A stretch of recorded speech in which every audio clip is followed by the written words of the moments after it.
Hello friends. स्वागत है आपका हमारे YouTube चैनल आर के हिंदी कहानियों में। आज की कहानी है स्वयं सिद्धा। यूनिवर्सिटी का बड़ा हॉल गणमान्य व्यक्तियों से खचाखच भर चुका था। मेडिकल काउंसिल के उच्च पदाधिकारी मंच पर पहुंच अपनी सीटें ग्रहण कर चुके थे। अपने ओहदे के अनुसार अन्य मेंबर्स भी विराजमान हो चुके थे। एक तरफ छात्र छात्राओं के अभिभावकों के बैठने के लिए बनी दीर्घा लगभग पूरी हो चुकी थी। दूसरी तरफ छात्र अपनी वर्षों की पढ़ाई को डिग्री के रूप में प्राप्त करने के लिए प्रतीक्षारत बैठे थे। मुख्य अतिथि के समापन भाषण के पश्चात अन्य पदाधिकारियों ने कुछ शब्द कहे। फिर मेरिट प्राप्त स्टूडेंट्स के नाम एक के बाद एक बुलाने प्रारंभ किए गए। स्मिता अभिभावकों वाली दीर्घा में बैठी उत्सुकता से अपनी बेटी पलक का नाम पुकारे जाने की प्रतीक्षा कर रही थी। आज ये उसके जीवन का तीसरा अवसर था कॉन्वोकेशन अटेंड करने का। पहला अवसर था अपनी एमएससी की डिग्री लेने का, दूसरा था अपने पति डॉक्टर आशुतोष राणा के एमएस की डिग्री लेने का समारोह, और तीसरा आज, जिसमें वो अपनी बेटी पलक को एमबीबीएस की डिग्री लेते देखेगी। पति की याद आते ही उसका मुंह कसैला हो उठा था, लेकिन विगत की यादों को झटक कर वो वर्तमान में लौट आई। इस चिर प्रतीक्षित पल को वो भरपूर जीना चाहती थी। आखिर वो घड़ी भी आ ही गई। मंच पर अपनी बेटी पलक को गाउन पहने अपनी डिग्री ग्रहण करते देख स्मिता की आंखें खुशी से भर आईं। बेटी का सम्मान उसे अपना सम्मान लग रहा था। उसके जीवन की डॉक्टर बनने की अधूरी इच्छा आज उसकी बेटी के माध्यम से पूरी हो सकी थी। सच ही तो है, इंसान जो सपने अपने जीवन में पूरा ना कर सके हो, उन्हें अपने बच्चों के माध्यम से साकार करने की चेष्टा करता है। समारोह समाप्त होने के बाद हॉल से बाहर आकर पलक अपने जानने वालों के साथ कुछ आवश्यक बातचीत करने व कुछ अन्य कामों की वजह से रुक गई और स्मिता घर लौट आई। घर आकर भी स्मिता का मन वहीं भटकता रहा। आज इतने स्टूडेंट्स के बीच में स्वयं को पाकर उसे अपने कॉलेज के दिन याद आने लगे थे। एमएससी के इम्तिहान खत्म होने के पश्चात हॉस्टल से जाते समय सब लड़कियां एक दूसरे के पते लेकर व भविष्य में मिलने का वादा कर अपने अपने घर लौट गई थी। स्मिता भी आगे रसायन शास्त्र में डॉक्टरेट करने का सपना संजोए घर लौट आई थी। उसने पीएचडी के लिए रजिस्ट्रेशन कराने की कोशिश भी की, किंतु किसी कारणवश बात नहीं बन सकी। उन्हीं दिनों शहर के एक डिग्री कॉलेज में जब उसे लेक्चररशिप मिल गई तो उसे कुछ संतोष मिला, पर साथ ही शोध कार्य करने के लिए भी वो प्रयासरत रही। पर शायद वक्त को तो कुछ और ही मंजूर था। उसका विवाह डॉक्टर आशुतोष राणा के साथ कुछ ही दिनों बाद तय हो गया। वह शीघ्र ही विवाह भी हो गया। विवाह के पश्चात एक नया शहर, नया माहौल व नई चुनौतियां थी। किसी भी निर्णय में अब केवल उसकी इच्छा ही नहीं, पति की सहमति भी आवश्यक हो गई थी। उसके नौकरी करने या शोध कार्य पूरा करने की इच्छा को उन्होंने तुरंत नकारा तो नहीं, परंतु अपनी सहमति इनकार के आवरण में ही लपेट कर देते हुए कहा, तुम्हें जरूरत क्या है नौकरी करने की? मैं इतना तो कमा ही लेता हूं कि कोई अभाव ना महसूस हो। केवल पैसा कमाने के लिए नौकरी करना किसी जरूरतमंद की जीविका पर कुठाराघात करना होगा। मेरी एमएस की पढ़ाई चल ही रही है, ऐसे में तुम भी अपनी पढ़ाई में लग गई तो घर कौन संभालेगा? आगे तुम खुद समझदार हो, जैसा चाहो करो। उसने समझदारी दिखाते हुए इस विषय को फिर कभी नहीं उठाया। इतनी पढ़ाई करके खाली बैठना उसे बेहद नागवार लगता था।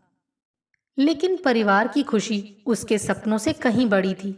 शैक्षिक योग्यता का अर्थ केवल पढ़ाई करके डिग्री प्राप्त करना ही नहीं, वरन एक मानसिक स्तर का निर्माण भी होता है, जो जीवन को बेहतर ढंग से जीने व समझने का नजरिया देता है। वक्त का खालीपन तो इंसान अन्य विकल्पों से भी भर सकता है। उसे अक्सर अपनी दादी की कही बातें याद आ जाती। बिटिया, चाहे एमएससी करो या डॉक्टरी, लड़की हो तो आगे घर गृहस्थी तुम्ही को चलानी होगी। थोड़े घर के कामकाज भी सीखो। और वो उन्हें चिढ़ाती हंसती हुई कहती थी, ना दादी, मैं तो डॉक्टर बनूंगी और नौकर रख लूंगी, सब काम हो जाया करेंगे। अरे, नौकरों से भी तो काम तभी कराएगी जब तुझे खुद कुछ आएगा। वरना जैसा कच्चा पक्का खिला देगा खाती रहना। अतीत की यादें कभी कभी कितनी सुखद लगती हैं। बड़े बुजुर्गों की बातों में भी कितना गूढ़ जीवन सार होता है। जिंदगी फिर पति की पसंद नापसंद, चूल्हे चौके व घर गृहस्थी तक ही सिमट कर रह गई थी। 1.5 साल में ही आशुतोष ने अपनी एमएस की पढ़ाई पूरी कर ली। वह स्मिता की गोद में पलक आ गई थी। फिर तो जैसे उसका वक्त पंख लगाकर उड़ने लगा। हर दिन एक नई खुशी लेकर आता। आज पलक ने माँ बोला, आज घुटनों के बल चली, आज पहला कदम रखा। दिन महीने साल पलक की किलकारियों के साथ ही बढ़ते रहे। उन्हीं दिनों आशुतोष को सरकार की तरफ से विभागीय स्पेशल ट्रेनिंग लेने 5-6 डॉक्टरों के ग्रुप के साथ साल भर के लिए यूएस जाने का अवसर मिला। परंतु वहां अपने साथ परिवार नहीं ले जा सकते थे। इसीलिए पहले तो आशुतोष ने जाने से मना करना चाहा, पर स्मिता द्वारा प्रोत्साहित करने पर जाने को सहमत हो गया। पत्नी व बेटी को अपने माता पिता के पास पहुंचाकर व अन्य जरूरी व्यवस्थाएं करके वो अपने ग्रुप के साथ विदेश चला गया। स्मिता की ससुराल में 2-3 वर्ष में रिटायर होने वाले बैंक में कार्यरत ससुर दीनानाथ व सास उमा देवी के अतिरिक्त किशोर वय का देवर अभिजीत भी था। अभी तक तो वो पति के साथ तीज त्योहार पर 2-4 दिन के लिए ही पहुंचती थी। अब सबके साथ रहने का अवसर मिलने पर उसे सबको करीब से जानने का मौका मिला था। परस्पर सौहार्दपूर्ण व अपनेपन भरे व्यवहार से शीघ्र ही सब लोग घनिष्ठ हो गए थे। पिता समान ससुर का मधुर व्यवहार, सरल स्वभाव की सास व विनोद प्रिय देवर के सानिध्य में स्मिता अपनी हर चिंता से बेपरवाह नन्ही सी बेटी पलक के साथ आशुतोष का इंतजार करती आराम से रह रही थी। कभी स्मिता आशुतोष की याद में उदास होती तो अभिजीत तुरंत भांपकर अपने चुटकुलों व हंसी मजाक से उसे हंसा देता। मासूम पलक को तो सब हाथों हाथ लिए रहते थे। स्मिता ने वहां आकर घर का सारा काम स्वयं संभाल लिया था। कभी कभी सास हंसती हुई कह भी देती, बेटी स्मिता, तुम तो मेरी आदत ही खराब कर दोगी। कल को आशु आ जाएगा तो तुम चली जाओगी, तब कौन करेगा। स्मिता हंसते हुए कहती, मैं कहाँ जा रही हूँ माँ, मैं तो उनसे भी कह दूंगी यहीं पर अपनी प्राइवेट प्रैक्टिस शुरू करें। वो खूब चलेगी, नहीं तो आप सबको भी वहीं बुला लूंगी। भविष्य के गर्भ में क्या छिपा है कौन जान सका है। क्रूर वक्त की हंसी तब कहाँ सुन सकी थी वो। कुछ ही दिनों बाद अभिजीत की वार्षिक परीक्षाएं आरंभ होने वाली थी। स्मिता उसका पूरा ध्यान रखती थी। देर रात उठकर उसे चाय या कॉफ़ी बनाकर देती तो कभी कोई कठिन प्रश्न हल कराती। पढ़ते पढ़ते उसके सो जाने पर उसकी किताब बंद करके रखती। अभिजीत ने स्मिता को हर वक्त हर रूप में अपना मददगार पाया। इन 10-15 दिनों में जितना वो अपनी भाभी को समझता गया, उसके मन में उनके प्रति इज्जत उतनी ही बढ़ती गई। सबसे ज़्यादा राहत उसे स्मिता के पढ़ाने से मिली। उसका पढ़ाया हुआ अभिजीत को तुरंत समझ में आ जाता था। अब यदा कदा उसके अन्य मित्र भी अपनी प्रॉब्लम्स पूछने आने लगे थे। इंटर का रिजल्ट निकला तो अभिजीत ने पूरे कॉलेज में टॉप किया था। अपनी सफलता का पूरा श्रेय स्मिता को देते हुए उसने भाभी से कहा, भाभी, आज आपके कारण ही मैं इतने अच्छे अंकों से उत्तीर्ण हो सका हूँ।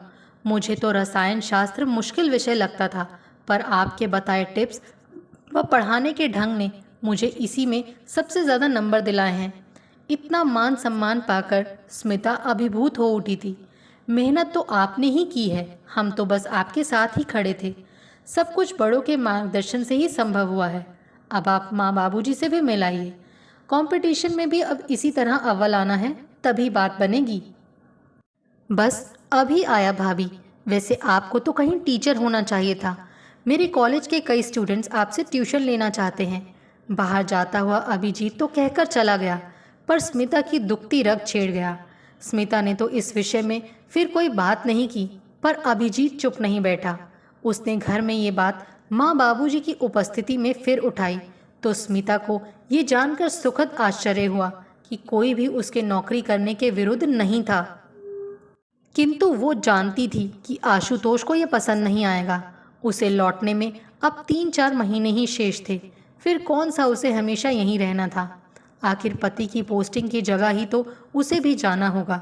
फिर व्यर्थ में ऐसा कार्य क्यों करे। जिससे आगे विवाद की स्थिति उत्पन्न हो। लेकिन सबके बहुत कहने पर उसने सोच विचार करके 2-3 स्टूडेंट्स को घर पर ही पढ़ाने के लिए बुलाना आरंभ कर दिया, जिससे उसका खाली समय तो अच्छी तरह कटता ही था, साथ ही अतिरिक्त आय से अधिक अपनी विद्या के सदुपयोग का दिली सुकून मिलता था। देखते ही देखते आने वाले विद्यार्थी 2-3 से बढ़ते बढ़ते 10-12 हो गए। उसने कुछ ही महीनों में इतनी आय अर्जित कर ली कि अपनी सास के जन्मदिन पर उसी से एयर कंडीशनर खरीदकर उन्हें बतौर तोहफा दिया, तो सबकी आंखों में उसके लिए प्रशंसा के भाव भर उठे थे। धीरे धीरे आशुतोष के आने का वक्त भी करीब आता जा रहा था, पर इधर उसके फ़ोन कॉल्स हर हफ्ते 3-4 बार आने के बजाय 10-15 दिन में आने लगे थे। देर से फ़ोन करने का उलाहना देने पर कभी वो बिज़ी होने की बात बता देता तो कभी झुंझला पड़ता, पर स्मिता इंतज़ार करने के अतिरिक्त कर भी क्या सकती थी। इंतज़ार की घड़ियाँ जब समाप्ति के नज़दीक होती हैं तो और भी लंबी लगने लगती हैं। घर में सब 2-4 दिन में ही आशुतोष के वापस आने की प्रतीक्षा कर रहे थे, पर फ़ोन से बात होने पर उसने बताया कि उसने सरकार से अपने लिए फिर 1 वर्ष का एक्सटेंशन मांगा है। पर क्यों? स्मिता किंचित रोष व उलझन भरे स्वर में पूछे बिना नहीं रह सकी थी। स्मिता, मैं तो आना चाहता हूँ, पर यहाँ हर सुविधा उपलब्ध है जो वहाँ इंडिया में मेरे डिपार्टमेंट में नहीं है। मैं कोशिश कर रहा हूँ कि यहीं कहीं अच्छी जॉब भी ढूंढ लूँ। इस बीच यदि मुझे ट्रेनिंग का 1 साल और मिल जाता है तो अच्छा ही है। आगे का बाद में प्लान करेंगे। तुम वहाँ माँ बाबूजी के पास हो ही, कोई चिंता की बात तो है नहीं। इसके बाद थोड़ी देर पलक व घर के अन्य सदस्यों से बात करके आशुतोष ने फ़ोन काट दिया। स्मिता को लगा मानो उसकी कश्ती किनारे आते आते पुनः लहरों के थपेड़ों में दूसरे किनारे जा पहुंची हैं। 1 वर्ष और यानी पूरे 365 दिन। उसे समझ नहीं आ रहा था इतना लंबा समय वो कैसे काटेगी, पर हकीकत तो यही थी और उसे स्वीकारना उसकी मजबूरी। अनमनी सी वो अपने आप को कामों में व्यस्त रखने का उपक्रम करती रही। जिंदगी एक बार फिर उसी पुरानी रफ्तार से चल पड़ी थी। ट्यूशन पढ़ने वालों की संख्या भी बढ़ती गई। एक दिन कॉलेज के प्रिंसिपल ने स्मिता को कुछ ज़रूरी बात करने के लिए फ़ोन करके बुलाया। विज्ञान के अध्यापक के अचानक चले जाने से वो पद रिक्त पड़ा था। वहाँ के विद्यार्थियों के अनुरोध पर ही उन्होंने स्मिता को कॉलेज में लेक्चररशिप के लिए प्रस्ताव दिया था। पति के आने में अभी तो पूरा साल पड़ा था। जब घर बैठे ही इतना अच्छा अवसर मिल रहा था तो उसे गंवाने का कोई औचित्य भी नजर नहीं आता था। घर में बड़ों की अनुमति से उसने वो ऑफर स्वीकार कर लिया। फिर जल्दी ही वो सबकी प्रिय अध्यापिका बन गई।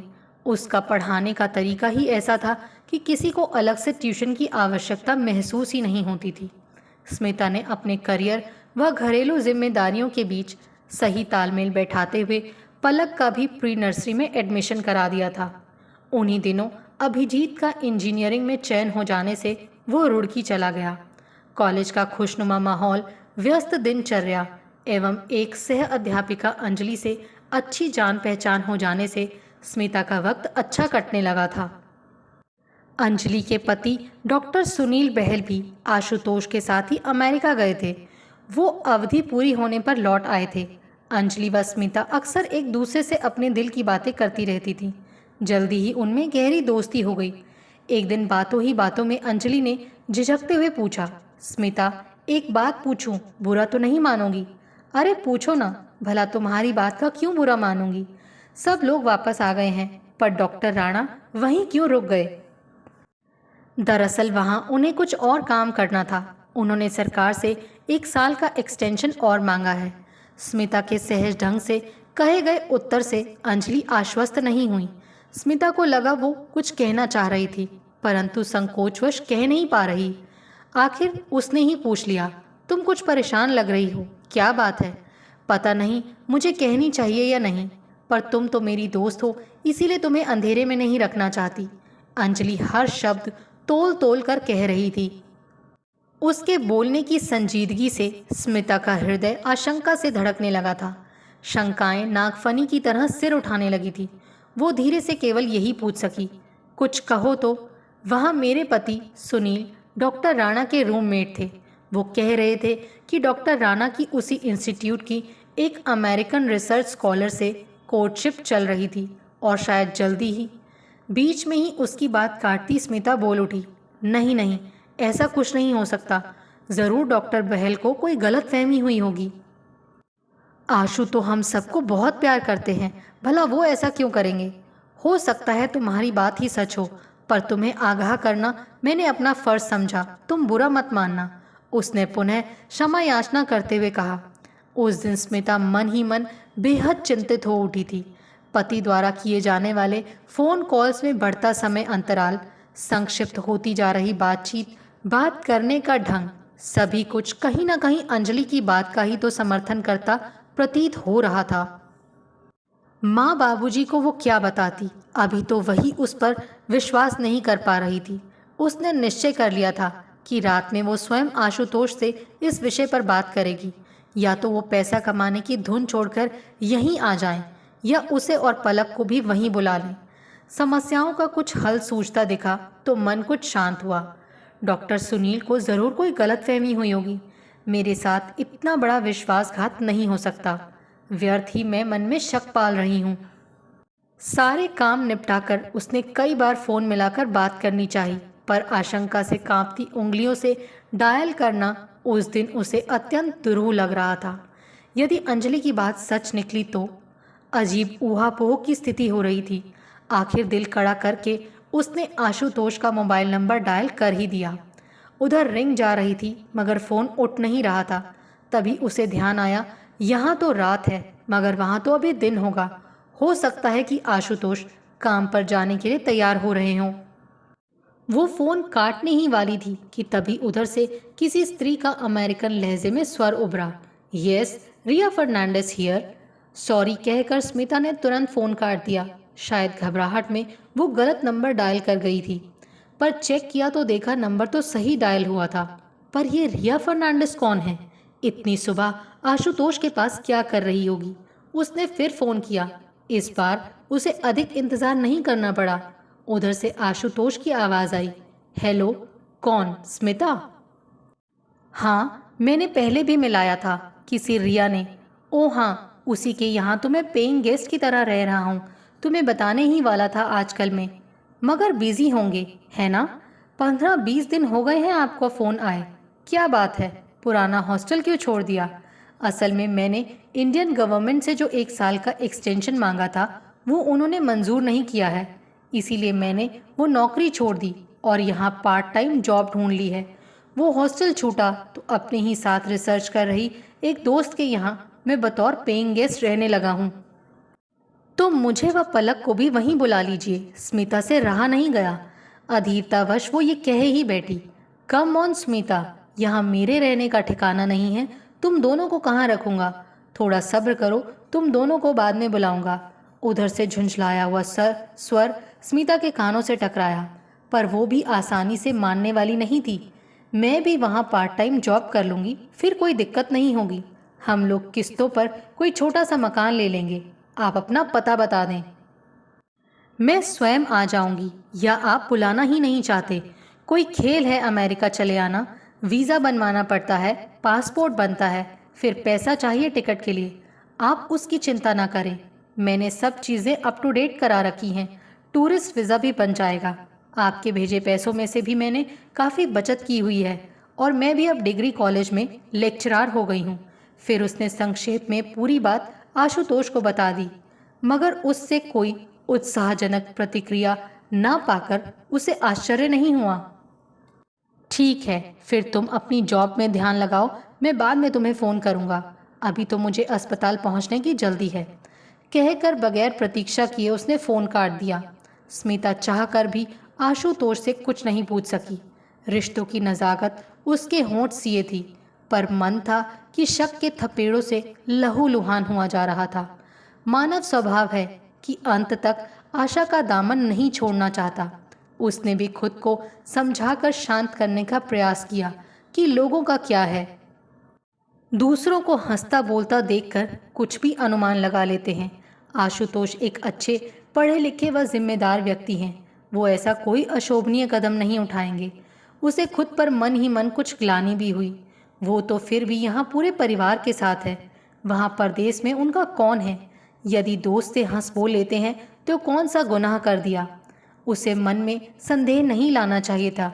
जरूर डॉक्टर सुनील गलत समझे हैं। यही सब सोचते पलक को थपकियां देकर सुलाते वो स्वयं भी निद्रा के आगोश में चली गई। सुबह सोकर उठी तो मन फूल सा हल्का लग रहा था। अंजलि की बातों से उपजी चिंता पति से बात करने पर काफी हद तक दूर हो गई थी। व्यर्थ के विचार मन से झटक कर वो स्वयं को अधिक तरोताजा महसूस कर रही थी और सोच रही थी कि अंजलि को भी सब कुछ ठीक होने का विश्वास दिला देगी। क्लास में लेक्चर देने के बाद वो स्टाफ रूम में जब थोड़ी फुर्सत में अंजलि से मिली तो उसके कुछ कहने से पहले ही अंजलि ने एक पता लिखा कागज उसकी तरफ बढ़ाते हुए कहा, स्मिता, ये पता उसी दोस्त का है जहां डॉक्टर राणा अक्सर हॉस्टल छोड़कर रहने चले जाते थे। सुनील वहां से आते समय पता ले आए थे। धड़कते दिल से स्मिता ने कागज ले लिया। पता रिया फर्नांडिस का ही था। उसने कागज संभालकर पर्स में रख लिया। आशुतोष तो अपना पता बताना टाल गया था, पर आखिर स्मिता को वो कहीं ना कहीं से मिल ही गया। उसने पिछली रात पति से हुई बातचीत अंजलि को बताई कि उन्होंने रिया के घर शिफ्ट कर लेने की बात स्वयं फोन पर बताई थी। मन में चोर होता तो क्यों बताते। वो तरह तरह से अंजलि को विश्वास दिलाती रही कि वैसा कुछ नहीं होगा जैसा कि वो लोग सोच रहे हैं। अगले वर्ष वो लौट ही आएंगे या उसे ही वहां बुला लेंगे। पर शायद अंजलि से ज़्यादा वो स्वयं को सब कुछ सामान्य होने का विश्वास दिलाना चाह रही थी। आशुतोष से बात हुए पूरा महीना निकल गया। स्मिता व घर वालों ने कई बार फ़ोन मिलाया, पर हर बार मोबाइल का स्विच ऑफ है कि कंप्यूटर टोन आती रही या फ़ोन मिलते ही काट दिया जाता था। आशुतोष ने पलटकर कभी फ़ोन नहीं किया, जिससे स्मिता के मन में पुनः शक की नागफनी उगने लगी। उसने दबी जबान से अपनी सास को सारी बातें बता दी। घर में माँ व बाबूजी भी आशुतोष में आए परिवर्तन को महसूस कर रहे थे। आखिर इस विषय में विचार विमर्श करके सर्वसम्मति से तय किया गया कि स्मिता व पलक के लिए टिकट व वीज़ा वगैरह का इंतज़ाम वो लोग करवा देंगे। पता मिल ही गया है, अतः अब अधिक देर न करके उन दोनों को वहाँ चले जाना चाहिए। फिर सब धीरे धीरे ठीक हो ही जाएगा। शायद बेटी का मुंह देखकर उनके बेटे के बहकते कदम ठीक राह पर आ जाएं। अभिजीत ने बाबूजी के साथ दौड़ धूप करके सारे पेपर्स पूरे करा टिकट स्मिता के हाथों में थमा दिया। जब उसने कॉलेज में प्रिंसिपल को अपना त्यागपत्र सौंपा तो उसको यात्रा की शुभकामनाएं देने के साथ ही वो ये कहे बिना नहीं रह सके, मिसेज राणा, आप जैसे टीचर्स की हमें सदैव ज़रूरत रहती है। यदि कभी भी वापस आएं तो आपका यहाँ स्वागत ही होगा। अपनों व परिचितों की ढेरों शुभकामनाएं लिए व सुखद भविष्य की कामना करती स्मिता हिम्मत करके पलक के साथ अमेरिका के लिए रवाना हो गई। दिल में कहीं पति से मिलने की उमंग थी तो थोड़ा अबूझा सा डर भी, पर साथ ही स्वयं पर हर स्थिति से निपटने का विश्वास भी था। इसी के सहारे वो इस अनजाने सफर पर निकल पड़ी थी। अचानक उसे आया देख आशुतोष कितना चौंक उठेंगे, क्या प्रतिक्रिया होगी उनकी।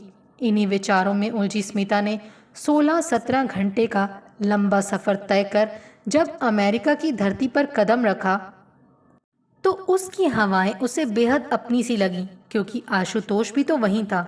एक प्रीपेड टैक्सी लेकर उसे पता बता वो बेटी के साथ अपने गंतव्य की ओर बढ़ चली। आधे घंटे के बाद एक छोटे सुंदर से घर के सामने जाकर टैक्सी रुक गई। स्मिता ने नेम प्लेट चेक की, वो सही पते पर पहुंची थी। उसे उतारकर टैक्सी लौट गई और स्मिता ने कॉल बेल का बटन दबाया तो एक 15-16 वर्षीय लड़की दरवाज़ा खोल प्रश्नवाचक नज़रों से उसे देखने लगी। पर स्मिता द्वारा अपना परिचय देने पर वो दरवाज़ा पूरा खोल एक तरफ हट गई, पर उसकी निगाहों में छिपा असमंजस स्मिता से छिप नहीं सका था। अंदर आते हुए स्मिता ने पूछा, डॉक्टर राणा नहीं है घर पर? वो और रिया मैडम 1 घंटे में आ जाएंगे। उसका सामान अंदर रखती वो युवती बोली, तुम्हारा क्या नाम है?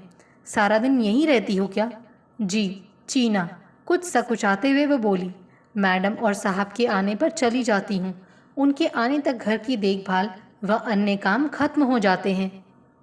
मैडम, आप दोनों फ्रेश हो लीजिए, तब तक मैं कुछ नाश्ता वगैरह लाती हूँ। तत्परता से उसका सामान एक कमरे में रख वो चली गई। स्मिता एक नज़र साफ सुथरे सुसज्जित कमरे पर डालकर अटैची खोलने लगी। कमरा गेस्ट रूम ही लग रहा था, क्योंकि किसी पर्सनल यूज़ की कोई चीज़ वहां नजर नहीं आ रही थी। जब वो दोनों तैयार होकर आईं तो चीना कॉफ़ी व नाश्ता ट्रॉली पर सजाकर ड्राइंग रूम में ले आई। नाश्ता करके स्मिता एक मैगजीन के पन्ने पलटने लगी। आशुतोष के आने में अभी 15-20 मिनट बाकी थे। पलक वहीं पास में खेल रही थी। काम खत्म करके चीना अपना बैग उठाकर जाने लगी। तभी आशुतोष व रिया एक दूसरे के हाथ में हाथ डाले बातें करते हुए अंदर आए। स्मिता को सामने बैठा देख आशुतोष बुरी तरह चौंक गया। उसके चेहरे का तो रंग उड़ गया। सक पकाकर उसने रिया का हाथ छोड़ दिया। रिया उसे प्रश्नवाचक निगाहों से देख रही थी। तभी पलक दौड़ती हुई आकर आशुतोष से पापा पापा कहती हुई लिपट गई। पापा?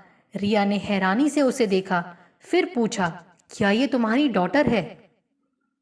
ओ नो, ये मेरे रिलेटिव हैं और ये इन्हीं की बच्ची है। इसके पापा दुबई गए हुए हैं, इसीलिए ये शुरू से मुझे ही पापा कहकर बुलाती है। स्मिता की तरफ इशारा करके उससे नजरें चुराता आशुतोष साफ झूठ बोल गया। सब कुछ इतनी जल्दी हुआ कि स्मिता को कुछ कहने सुनने का अवसर ही नहीं मिला। एक क्षण में वो बिल्कुल बेगानी बना दी गई। ऐसी परिस्थिति की तो उसने कल्पना भी नहीं की थी। अभी इस आघात से वो उबर भी नहीं पाई थी कि रिया ने उसे अभिवादन किया और यहाँ अपने घर जैसा फील करे कहकर अंदर की तरफ बढ़ गई। तभी उसे आशुतोष का स्वर सुनाई दिया, अरे स्मिता जी, आप अचानक यहाँ? कम से कम खबर तो कर दी होती आने की। कहते कहते आवाज में नाराजगी स्पष्ट झलक रही थी। रिया की आंखों से ओझल होते ही वो रोष भरे स्वर में बोला, तुमसे मैंने अभी आने को मना किया था ना, इतनी जल्दी क्या थी? आने से पहले कम से कम एक फोन तो कर दिया होता। कैसे करती फोन? न आपका मोबाइल मिलता था, न आपने ही महीने भर से फोन किया। घर में सब कितने परेशान थे और ये क्या तमाशा है, अब मैं एक रिलेटिव हो गई हूँ बस। और पलक, पलक आपकी बेटी नहीं है? कहते कहते अपमान व पीड़ा से स्मिता की आंखें भर आईं। विदेशी धरती पर वो कितनी अकेली हो गई थी।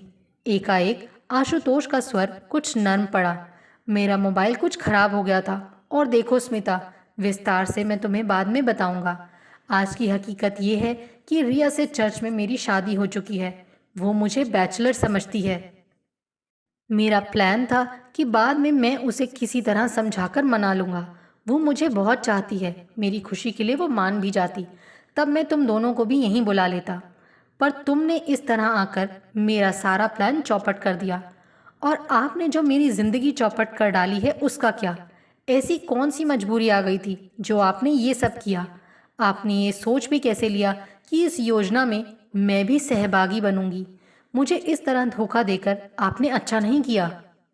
हम सबकी छोड़ो, पलक तक का ध्यान नहीं आया आपको? बेबसी में उसकी आंखें भर आई थी। देखो, मैं जानता हूं मैं गलत कर रहा हूं, पर रिया से संबंध बनाकर यहाँ की हाई सोसाइटी में मेरी अच्छी पैठ हो गई है। इसके पिता काफ़ी ऊंची पोस्ट पर हैं। उन्होंने मुझे कई तरह के बेहतर अवसर दिलाए हैं। आज की गला काट प्रतिस्पर्धा में कितनों को ऐसे मौके मिलते हैं। तुम थोड़ा इंतज़ार करो बस, रिया को मैं जल्द ही मना लूँगा, फिर तुम दोनों भी यहीं आ जाना। हरगिज़ नहीं, मैं रिया को अभी सब कुछ बता दूंगी। वो भले ही तैयार हो जाए, पर मैं तैयार नहीं हूँ ऐसी जिंदगी के लिए।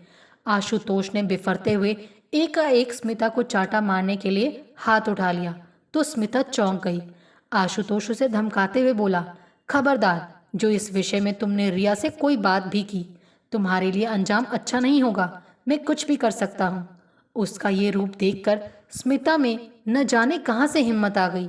क्रोध से उसकी भी आंखें लाल हो उठीं। मारना चाहते हो? ये शौक भी पूरा कर लो। पैसे की हवस ने तुम्हें अंधा बना दिया है।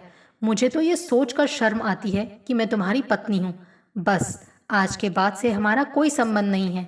उसी क्षण स्मिता ने अपना सामान समेटा व सहमी हुई पलक का हाथ थामे वापस एयरपोर्ट की तरफ निकल गई। रिया तब तक बाहर नहीं आई थी। आशुतोष ने उसे रोकने की कोई चेष्टा नहीं की, चुपचाप उसे जाते देखता रहा। आते समय स्मिता के मन में जितनी उमंग व उत्साह था, वापसी का सफर उतना ही कष्टप्रद था। सारी घटनाएं एक के बाद इतनी तेजी से घटती चली गईं कि कहीं कुछ सोचने समझने की गुंजाइश ही नहीं थी। पर अब अकेले सफर में उसके सामने भविष्य की अनेकानेक समस्याएं सिर उठाए खड़ी थी। पूरा जीवन उसे इसी छले गए विश्वास के दंश के साथ ही बिताना था। नन्ही पलक का क्या गुनाह था जो उसे पिता के प्यार से वंचित रहना पड़ेगा? क्या उसे आशुतोष के साथ उन्हीं परिस्थितियों में समझौता करके जिंदगी गुजारनी चाहिए थी? तुरंत उसके दिल से आवाज आई, हरगिज नहीं। नारी सब कुछ बर्दाश्त कर सकती है, पर सौत नहीं। बेहद तनाव भरे अगले कुछ घंटे गुजारने के पश्चात घर वापस पहुंचकर स्मिता को कुछ राहत मिली। अप्रत्याशित रूप से तीसरे ही दिन बहू को वापस आया देख माँ व बाबूजी हतप्रभ रह गए। पर सहमी चुप खड़ी पलक एवं स्मिता की उदास व सूजी आंखों से उन्होंने घट चुकी अनहोनी का अंदाजा लगा लिया था। माँ को सामने पाकर स्मिता स्वयं को रोक न सकी और उनके गले लगकर फूट फूट कर रो पड़ी। जब दिल का गुबार कुछ हल्का हुआ तो उसने उन्हें वहां का पूरा हाल कह सुनाया। सारी बात सुनकर बेटे की नालायकी से माँ बाप को गहरा आघात पहुंचा था, पर अपनी पीड़ा भूलकर उन्होंने स्मिता को सांत्वना देते हुए कहा कि वो सब ठीक करने की कोशिश करेंगे। अब क्या ठीक होगा माँ, बचा ही क्या है। मैं उन पर जबरन कोई रिश्ता थोपना नहीं चाहती। वो यदि इसी में खुश है तो यही सही, कहकर स्मिता अंदर चली गई। स्मिता के पहुंचने के अगले ही दिन आशुतोष का फोन आया। रिसीवर उसके पिता ने ही उठाया था। पिता द्वारा समझाए जाने पर जब उसने खुद को सही ठहराने का प्रयास किया और साल डेढ़ साल बाद उन्हें अपने पास बुला लेने के लिए कहा, तो उन्होंने उसे बड़ी फटकार लगाते हुए यहाँ तक कह दिया कि आज से वो ये सोच लेंगे कि उनका एक ही बेटा है और स्मिता भी अब उनकी बहू नहीं बल्कि बेटी है। वो स्वयं उसकी दूसरी शादी करवाएंगे। पर स्मिता ने दृढ़ स्वर से इनकार कर दिया। नहीं बाबूजी, मुझे नहीं करनी है दूसरी शादी। एक गलती उन्होंने की है, अब मैं दूसरी नहीं करना चाहती। बस आप लोगों की छत्र छाया बनी रहे। मेरी जिंदगी का लक्ष्य अब केवल मेरी बेटी का भविष्य होगा। मुझे और कुछ नहीं चाहिए। जिंदगी फिर इतनी आसान नहीं रह गई थी। कॉलेज की लेक्चरशिप तो उसने तुरंत ही ज्वाइन कर ली थी। नौकरी अब उसके लिए शौक नहीं, वरना एक जरूरत बन गई थी। मुश्किलों के इस दौर में भी उसने हिम्मत नहीं हारी और वक्त के इम्तिहान में हर चुनौती का सामना पूरे आत्मविश्वास के साथ किया। उसके साथ घटी बात की जानकारी केवल उसके चंद मित्रों व परिवार तक ही सीमित थी। अंजलि ने इस कठिन वक्त में स्मिता को एक सच्चे दोस्त की तरह मानसिक संबल दिया। कॉलेज में सबकी अपेक्षाओं पर खरी उतरी स्मिता ने घर में भी सारी जिम्मेदारियां बिना कहे ही संभाल ली थी। माँ बाबूजी के मार्गदर्शन में अभिजीत का विवाह एक सुशिक्षित एवं सुशील युवती कविता से तय करके बड़ी धूमधाम के साथ संपन्न कराया। माँ बाबूजी दोनों बहुओं की तारीफ करते नहीं थकते थे। कतरा कतरा होती जिंदगी सब प्रयत्न सहेज स्मिता सारा दिन स्वयं को अनेकानेक जिम्मेदारियों के निर्वाह में व्यस्त रखती।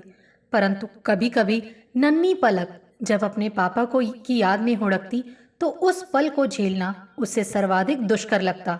ऐसे में उसे परिवार वालों का भरपूर सहयोग मिलता। कभी उसके चाचा चाची, जिन्हें पलक छोटे पापा व छोटी माँ कहती थी, तो कभी उसके दादा दादी, जिन्हें वो बड़े पापा व बड़ी माँ कहती थी।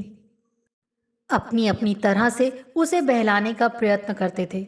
स्मिता भी अपनी तरफ से उसे माँ बाप दोनों का प्यार देने का पूरा प्रयास करती थी। धीरे धीरे समय अपनी रफ्तार से गुजरता रहा। अभिजीत का ट्रांसफर दूसरे शहर में हो गया। दिन महीनों में व महीने सालों में बदलते रहे। वसंत व पतझड़ के एक बाद एक आते रहे। लंबी बीमारी के बाद ससुर का निधन होने पर घर में सब दुख से भर उठे। आशुतोष ने खबर पहुंचने के बाद भी मात्र संवेदना कार्ड भेजकर ही अपने कर्तव्य की इतिश्री समझ ली।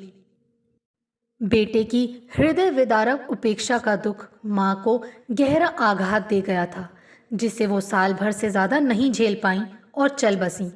स्मिता अब एक तरह से बिल्कुल अकेली रह गई थी। नाते रिश्तेदार भी संवेदना व्यक्त करके अपने अपने घर जा चुके थे। किशोर होती बेटी व बढ़ती जिम्मेदारियां, कभी कभी वो बेहद थक जाती थी, पर फिर नए सिरे से जीवन समर में जूझने के लिए स्वयं को तैयार कर सजग प्रहरी सी उठ खड़ी होती। उम्र के हर पड़ाव पर पलक को स्मिता का पूरा मार्गदर्शन मिला। हर कक्षा अव्वल नंबरों से उत्तीर्ण करती हुई पलक अब आकर्षक, बुद्धिमान एवं आधुनिक तरुणी बन चुकी थी। पारिवारिक संस्कार और आधुनिकता के अद्भुत संगम वाले व्यक्तित्व की स्वामिनी पलक आधुनिक पीढ़ी की सोच के अनुरूप ही हर बात तार्किक ढंग से सोचने समझने में विश्वास रखती थी। प्रथम श्रेणी में इंटर करने के साथ ही उसका मेडिकल की हर प्रतियोगी परीक्षा में चयन होने से घर में खुशी की लहर दौड़ गई थी। एक लंबे अंतराल के पश्चात स्मिता ने सुख व चैन की सांस ली। बेटी के जीवन की एक दशा तय होने के सुकून के साथ ही अपनी जिम्मेदारियों का सही निर्वाह कर पाने का संतोष भी था। मेडिकल कॉलेज में दाखिला होते ही पलक भी दूसरे शहर चली गई। उसके बाद 5-6 वर्ष तो जैसे महीनों में बटकर रह गए। हर वर्ष छुट्टियों में पलक के आने पर स्मिता के लिए तो घर में त्योहार जैसा माहौल हो जाता था।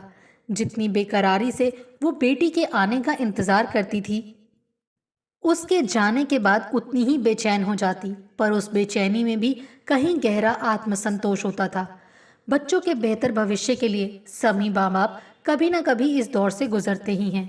आज बेटी को डॉक्टर बनकर अपनी डिग्री प्राप्त करते देख उसके पूरे जीवन की तपस्या मानो सार्थक हो उठी थी।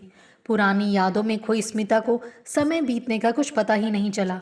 उसने घड़ी पर निगाह डाली। उसे आए घंटा भर से कुछ ज्यादा ही हो चुका था। पलक के आने का समय हो रहा था। आज पलक की पसंद का पूरा डिनर बनाने वो किचन की तरफ बढ़ गई।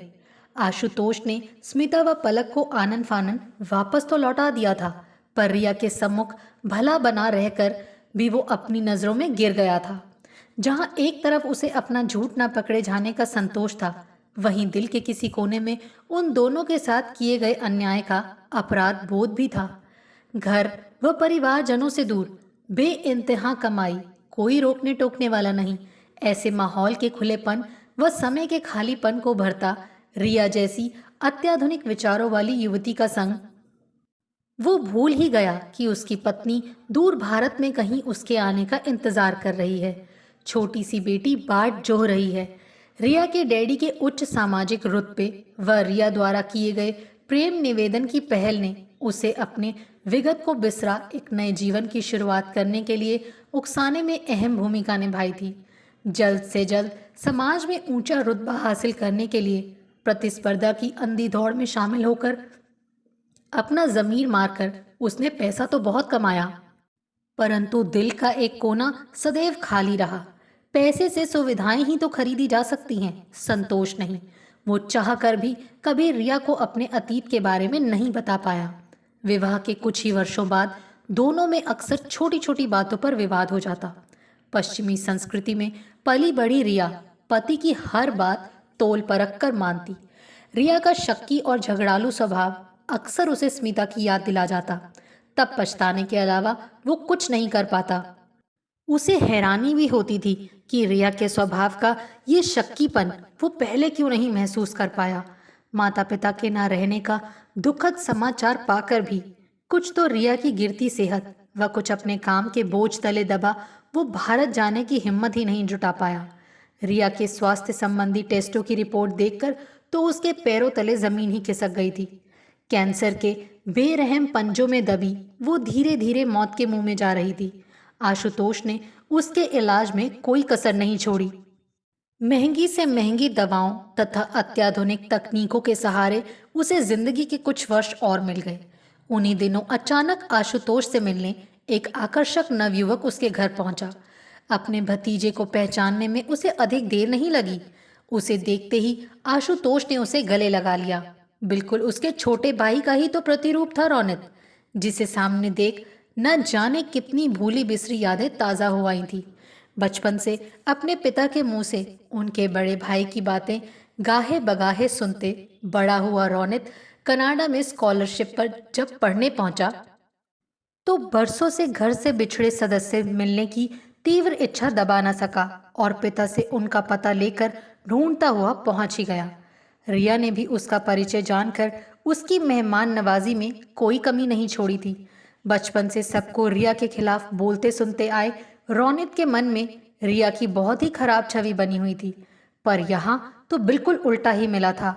देर तक अपना सुख दुख सुनाने के बाद जब आशुतोष को पता चला कि इधर स्मिता की तबीयत हाई ब्लड प्रेशर व अन्य कुछ कारणों से अक्सर खराब रहती है तथा कुछ दिन पहले अपेंडिक्स का ऑपरेशन भी हो चुका है, तो उसे झटका सा लगा था। चेहरे पर चिंता की लकीरें उभर आई थी। रिया के सामने स्मिता के जिक्र से आशुतोष थोड़ा सकपकाया, पर रिया अचंभित हुए बिना चुपचाप उनकी बातें सुनती रही। आशुतोष ने रोनित से सबके पते ले लिए थे। रोनित के जाने के बाद आशुतोष व रिया के बीच एक बोझिल सा मौन पसर गया। आशुतोष को हैरानी हो रही थी कि रिया ने उसकी अतीत की सच्चाई जानने के बाद भी उससे कोई प्रश्न क्यों नहीं किया। अनउत्तरित प्रश्नों के भंवर से घिरे आशुतोष ने आखिर इस सन्नाटे को तोड़ते हुए कुछ कहना शुरू किया ही था कि रिया ने अपने निर्बल हाथ से उसकी कलाई पकड़कर उसे रोकने का उपक्रम किया तो वो चौंक गया। उसे रिया की आवाज़ सुनाई पड़ी, आशु, तुम हैरान होगे कि मैंने तुम्हारे अतीत के बारे में जानकर तुमसे कोई प्रश्न क्यों नहीं किया। दरअसल मैं खुद तुम्हें बताना चाहता था, पर बस अब कुछ नहीं बोलो, मेरी सुनो। सच तो ये है कि शादी के कुछ वर्षों बाद ही मैं तुम्हारी पहली शादी के बारे में जान गई थी।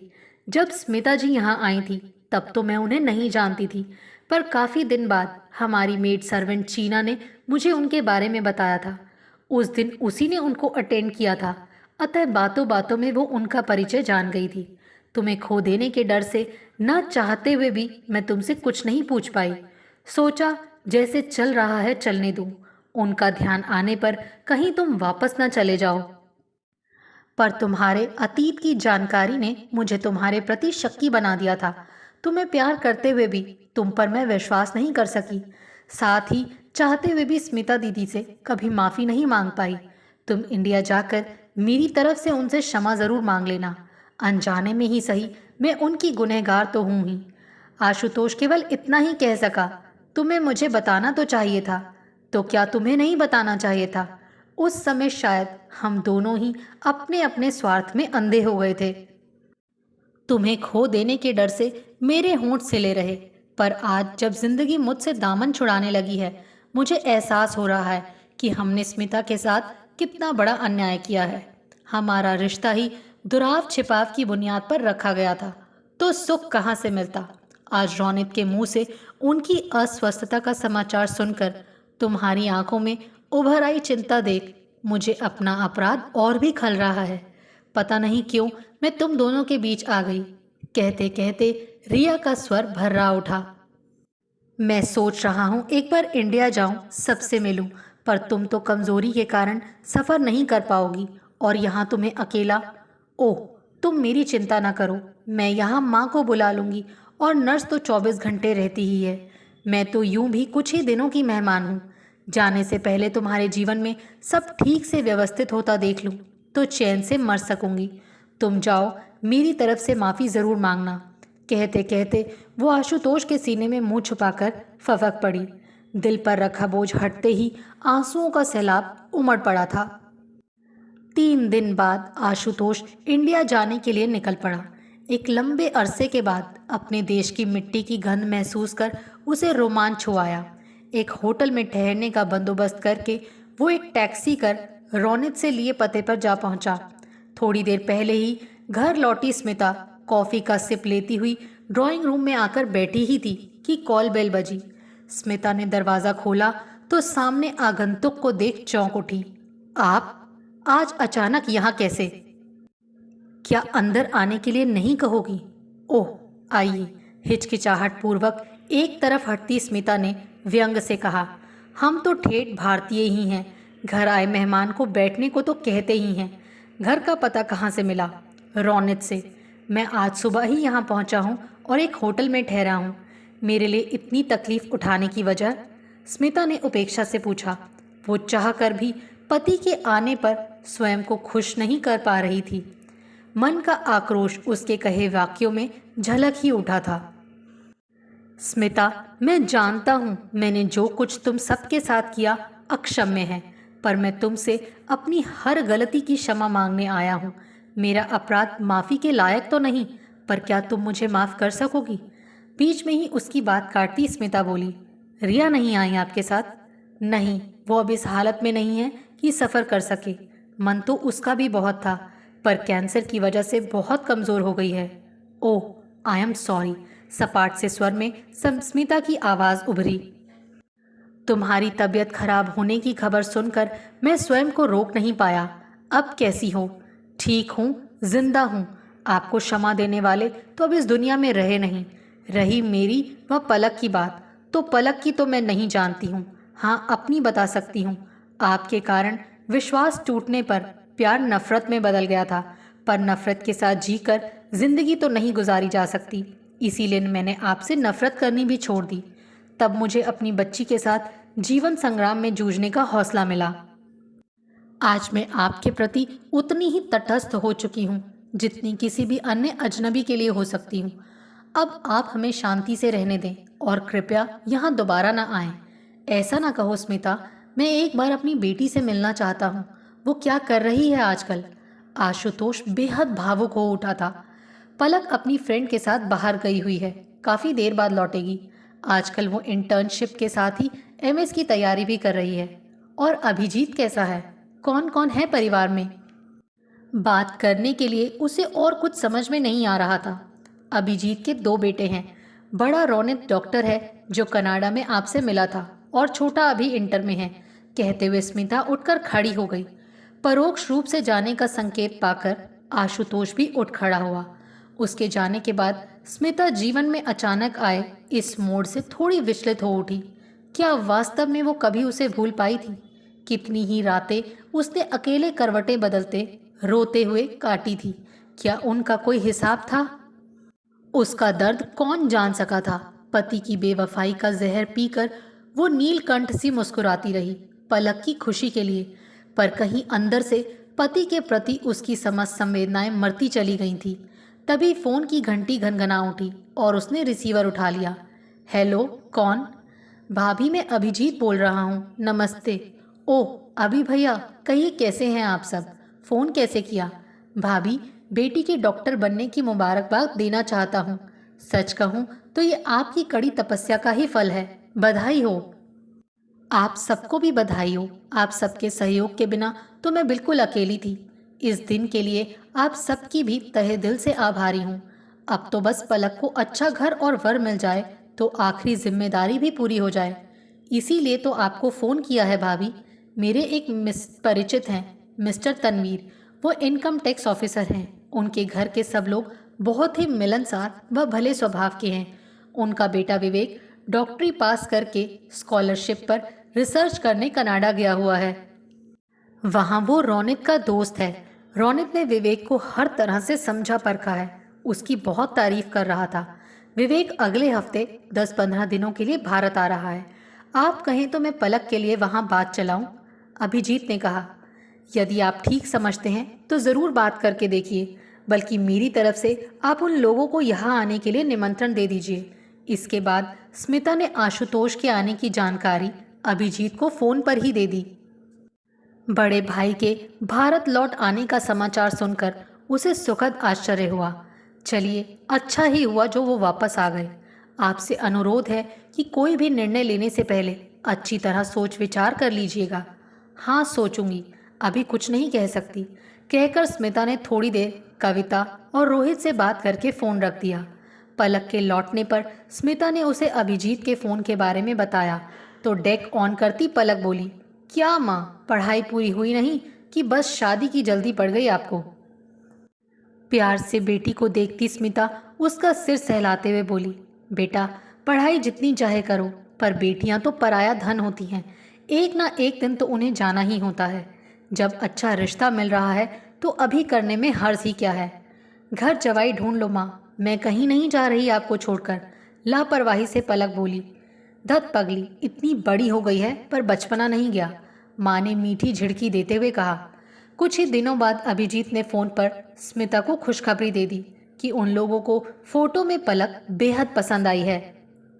बस 2 दिन बाद विवेक के आने का इंतज़ार है ताकि वो दोनों भी एक दूसरे को देख समझ लें तो रिश्ता पक्का कर दिया जाए। फिर उनके आने का दिन व समय बताकर उसने फ़ोन रख दिया। स्मिता ने अतिथियों को सम्मानपूर्वक अंदर लाकर ड्राइंग रूम में बैठाया। आरंभ में औपचारिक वार्तालाप चलता रहा, पर जल्द ही उन लोगों के सुलझे व्यक्तित्व के कारण वातावरण दोस्ताना हो गया। आकर्षक एवं सुंदरशन व्यक्तित्व के धनी विवेक को नापसंद करने का कोई प्रश्न ही नहीं था। स्मिता ने तो मन ही मन पलक के साथ उसकी जोड़ी की कामना भी कर डाली। स्मिता का परिवार सिंह दंपत्ति के साथ बातों में व्यस्त था। पलक और विवेक बाहर लॉन में टहल रहे थे। तभी बातों के बीच अचानक पलक ने विवेक से पूछ ही लिया, क्या आप हमेशा विदेश में ही रहना चाहेंगे? डिपेंड करता है इस पर कि आगे क्या परिस्थितियां रहती हैं।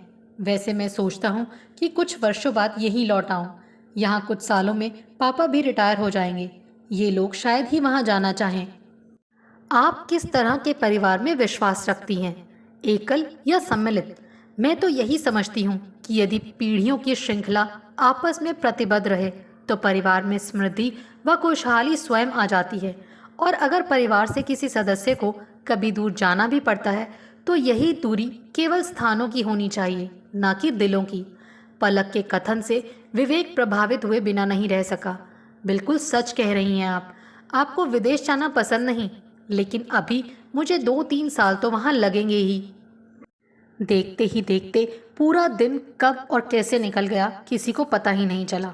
पलक व विवेक की परस्पर सहमति जानकर संबंध पक्का करने के लिए शगुन स्वरूप विवेक के माता पिता ने केवल 1 रुपया ही स्वीकार किया।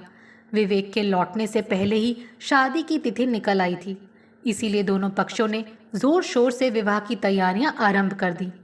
आशुतोष को इंडिया आए 1 हफ्ता होने को आ रहा था। फोन पर वो रिया का हालचाल भी लेता रहता था। साथ ही शहर के कुछ नर्सिंग होम्स में जॉब के लिए भी प्रयासरत था। स्मिता के बेरुखी से पेश आने के बाद वो पुनः घर जाने में हिचक रहा था और फोन पर जब भी उसने बात करने का प्रयास किया तो स्मिता ने फोन काट दिया। तब उसने अभिजीत का नंबर मिलाया तो उसे पता चला कि वो लोग इस समय यहीं आए हुए हैं। सुनकर उसे कुछ ढाढ़स बंधा। आखिर अगले दिन वो फिर से घर पहुंचा। स्मिता उस दिन कविता के साथ शॉपिंग के लिए बाजार गई हुई थी। घर पर केवल पलक व अभिजीत ही थे। कॉल बेल बजने पर अभिजीत ने ही दरवाजा खोला। इतने वर्षों बाद अचानक भाई को सामने देखकर उसे सुखद एहसास हुआ। भैया आप आइए, अंदर आइए, वो बोला। थोड़ी हिचक के बाद आशुतोष अंदर आ गया। नजरें पलक व स्मिता को ढूंढ रही थी। उसका आश्चर्य भांपकर अभिजीत ने भाई को स्मिता व कविता के शॉपिंग के लिए गए होने की बात बताने के साथ ही पलक की शादी तय होने की खुशखबरी भी सुना दी। इतने वर्षों बाद परिवार से मिलने की खुशी आशुतोष की आंखों से साफ झलक रही थी। तभी उसे भाई का शिकायत भरा स्वर सुनाई दिया। आपने ऐसा क्यों किया भैया? भाभी ने मुझे फ़ोन पर आपके आने की बाबत बताया था। आने में इतनी देर क्यों की? तुम सबको नाराज़ होने का पूरा हक है। शायद मेरी मति ही मारी गई थी, जो अच्छे भले परिवार को छोड़कर वहाँ की मृग मरीचिका में भटकता रहा। शुरू में जब गया था तब वक्त की रिक्तता तो रिया के साथ भर गई, परंतु दिल शांति से खाली होता गया। दिलो दिमाग पर सदैव कुछ गलत कर बैठने का अपराध बोध हावी रहा। पर रौनक से स्मिता की तबीयत के बारे में सुनकर मैं खुद को रोक नहीं सका। आना तो हम दोनों ही चाहते थे, पर रिया आ नहीं सकती थी, इसीलिए मैं और नहीं रुक पाया। अब मैं यहाँ आकर अपने साथ उसकी तरफ से भी क्षमा मांगना चाहता हूँ। स्मिता का दर्द उसने और मैंने साथ साथ ही जिया है। कभी कभी कुछ लम्हों की गलती की सज़ा हम पूरी उम्र भुगतते रहते हैं। कहते कहते आशुतोष का गला भर आया। भाई को पश्चाताप की अग्नि में जलता देख अभिजीत द्रवित हो उठा। सांत्वना पूर्वक उसका हाथ अपने हाथों में लेकर ढाढ़स बंधाता हुआ बोला, दिल छोटा ना कीजिए भैया, मैं भाभी से बात करूंगा। पलक भी बहुत समझदार बच्ची है, मैं बुलाता हूँ उसे। तभी पलक स्वयं आकर अपने छोटे पापा के पास बैठ गई। आगंतुक के प्रति अभिवादन की भी उपेक्षा दर्शा उसने अपने पिता के प्रति दिल में भरी नफरत का स्पष्ट इजहार कर दिया था। परंतु आशुतोष की बेटी से मिलने की खुशी इस तिरस्कार से कहीं अधिक थी। कांपते वात्सल्यपूर्ण स्वर में आशुतोष बोल उठा, यहाँ आओ बेटी, मेरे पास आकर बैठो। अपने पापा को नहीं पहचाना? मैं तुमसे भी क्षमा। एक उपेक्षा भरी निगाह पिता पर डाल वो बीच में ही लापरवाही से बोली, क्षमा? मैं कौन होती हूँ क्षमा करने या दंड देने वाली? होश संभालने से लेकर अब तक मैंने अपनों में आपको तो कहीं नहीं पाया और अपने परिवार से मुझे भरपूर प्यार मिला है। कभी आपकी कमी महसूस नहीं हुई। मैं नहीं जानती आप कौन हैं और ये कहानियाँ यहाँ क्यों सुना रहे हैं। कह लो बेटी, दिल में भरा सारा गुस्सा निकाल लो, मुझे बुरा नहीं लगेगा। आशुतोष को बेटी की जली कटी भी फूल झरने जैसी लग रही थी। तभी अभिजीत को कुछ ध्यान आया। भैया, आप ठहरे कहाँ हैं? होटल में। क्यों? आप अपना सामान यहीं ले आइए। अगले हफ्ते ही पलक की शादी है, आप समय से ही आए हैं। अब आप भी भाभी के साथ कन्यादान कर सकेंगे। आशुतोष के कुछ कहने से पहले ही पलक झटके से उठ खड़ी हुई। एक्सक्यूज मी छोटे पापा, मेरे लिए मेरी माँ ही माता पिता दोनों हैं। हमें इनकी कोई ज़रूरत नहीं है। हाँ, इनके लिए गेस्ट रूम खुलवा दूंगी, चाहें तो वहाँ रुक सकते हैं। अभिजीत ने पलक को समझाते हुए कहा, बेटा ऐसे नहीं कहते, आखिर ये तुम्हारे पिता हैं। पर पलक फिर वहाँ नहीं रुकी, उठकर अंदर चली गई।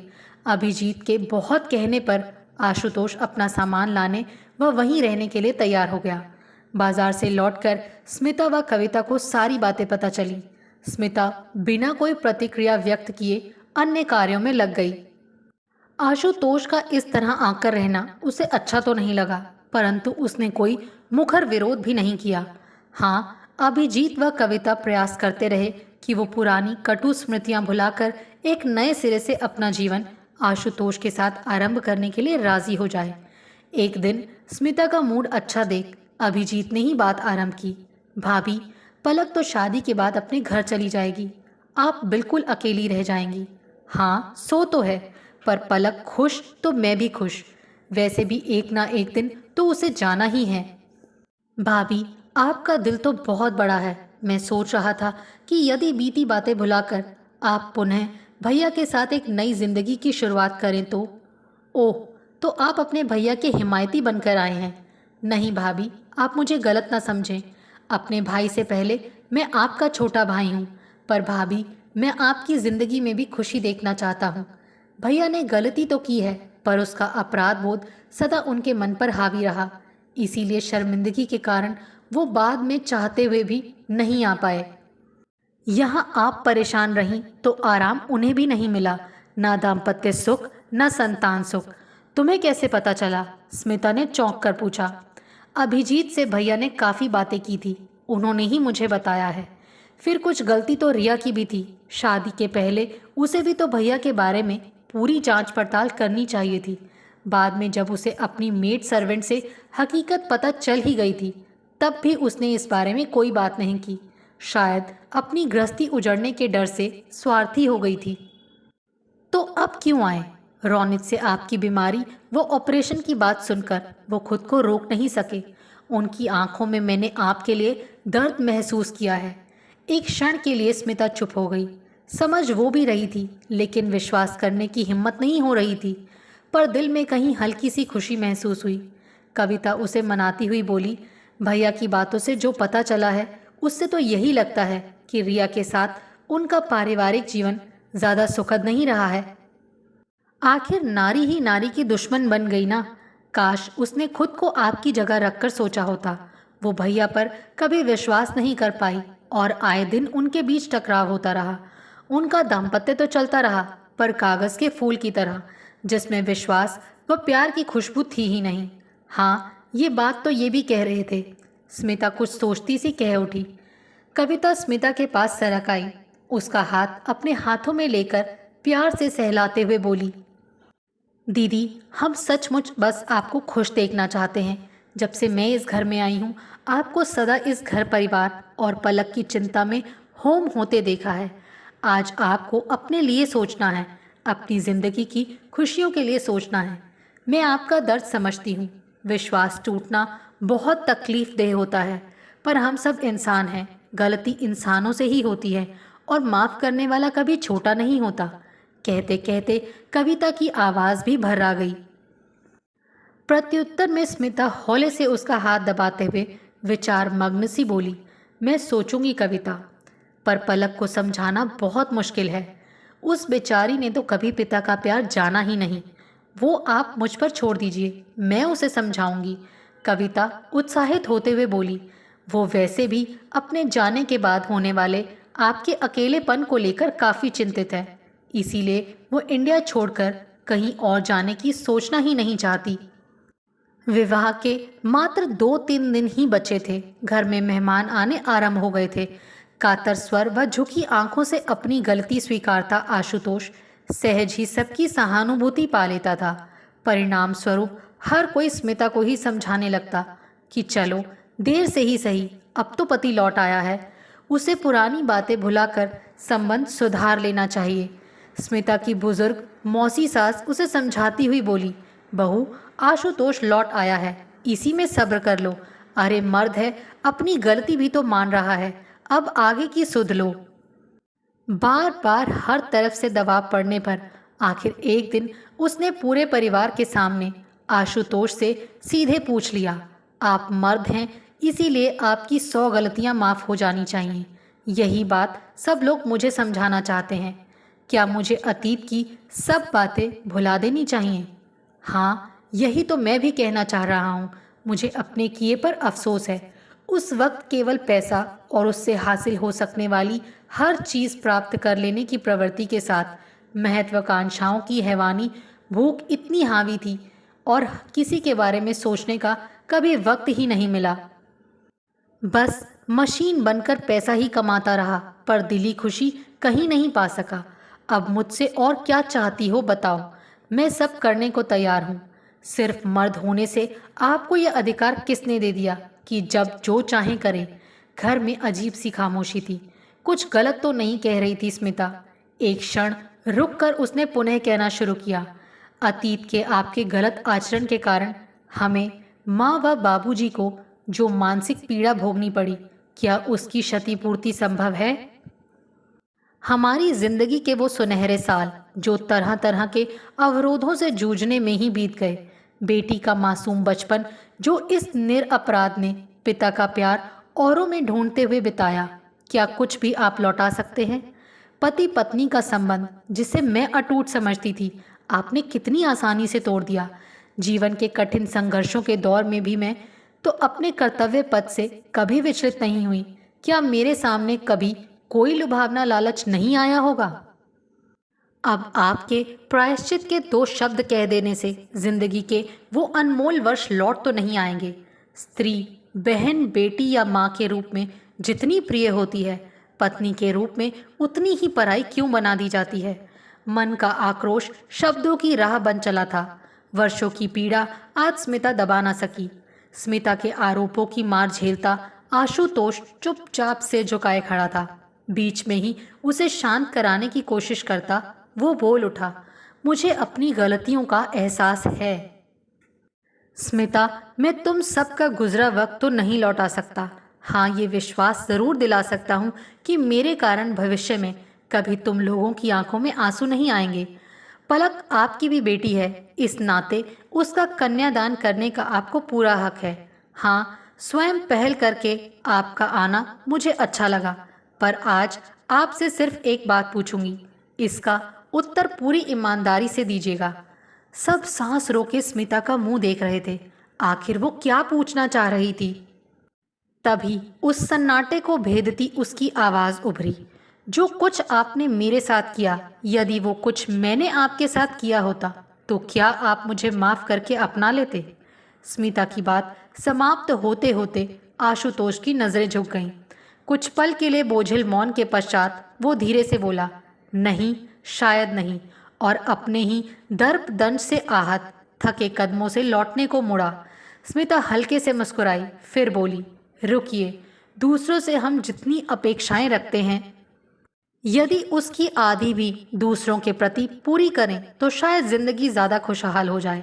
आज आपने ईमानदारी से उत्तर दिया तो खुशी हुई कि आपको अपने किए का एहसास है।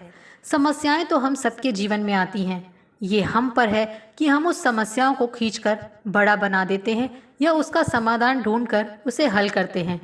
कोई भी समस्या इंसान से बड़ी नहीं होती। हम सब इंसान ही हैं, हमसे गलतियां भी हो जाती हैं, पर कहते हैं प्रायश्चित के आंसू गुनाह को धो देते हैं और माफ करने वाला छोटा नहीं हो जाता, ऐसा किसी ने मुझे समझाया है। कहते हुए उसने कविता की तरफ देखा, जिसकी आंखों में खुशी के आंसू झिलमिला उठे थे। अपने परिवार की खुशी ही सदैव मेरी प्राथमिकता रही है। अगर सब यही सोचते हैं तो। आगे कुछ कहते सहसा वो रुक गई। उसकी बातों का अर्थ समझते ही अभिजीत खुशी से भर उठा। मुझे आपसे यही उम्मीद थी भाभी, और दौड़कर आशुतोष को खींचकर स्मिता के बगल में खड़ा कर दिया। मौसी भी खुश होकर दोनों को ढेरों शुभकामनाएं देने लगी। पलक तनिक हैरानी से माँ को देखते फुसफुसा कर बोली, माँ, आपके स्वाभिमान को ये गवारा होगा? बेटा, मेरा स्वाभिमान तो आज भी अपनी जगह है, पर पति हर स्त्री का अभिमान होता है, उसे कैसे वापस कर दूं? पलक दौड़कर अपनी माँ के गले से लिपट गई। स्वयं सिद्धा के मान ने सबको जीवन की नई खुशियों से भर दिया था। आपको हमारी ये कहानी कैसी लगी, प्लीज़ कमेंट करके ज़रूर बताइए। अगर आप इस चैनल पर नए हैं तो इसे सब्सक्राइब करें और शेयर करें। Thank you.